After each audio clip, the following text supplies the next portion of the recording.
আমার ভয় করছে, গাছে আর বেশি করে বসে থাকতে পারছি না, তো আমিও চলে যাচ্ছি।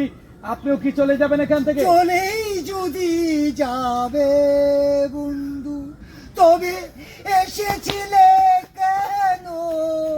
সুধী মণ্ডলী, আজকে আমি এমন একজন সাধককে পেয়ে গেছি যিনি গাছের উপরে বসে সাধনা করেন।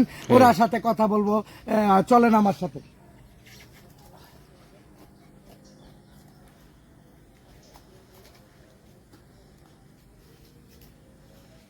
সুধী মণ্ডলী, অনেক কষ্ট করে আমি এই গাছের উপরে উঠলাম। উনি গাছের উপরে সবসময় সাধনা করেন। ওনার সাথে কথা বলবো। আমার ভয় হচ্ছে নাকি পড়ে যাই আমি। গাছে অনেক ক্লান্ত, আমি উঠে বসলাম। ভাইজান, আপনি কেমন আছেন? ভালো আছি, ভালো থেকো, আকাশের ঠিকানায় চিঠি লিখো।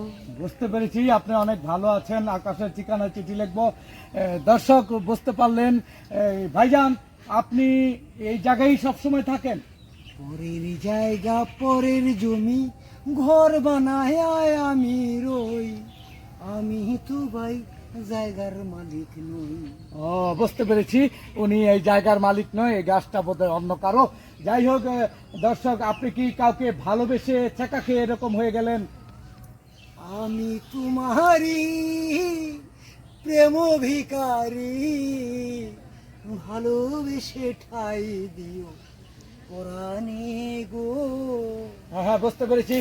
দর্শক বুঝতে পারলেন, উনি চমৎকার একজন সাধক। উনি এই গাছে বসে সবসময় সাধনা করেন। দেখি আরো কিছু জানতে পারি নাকি।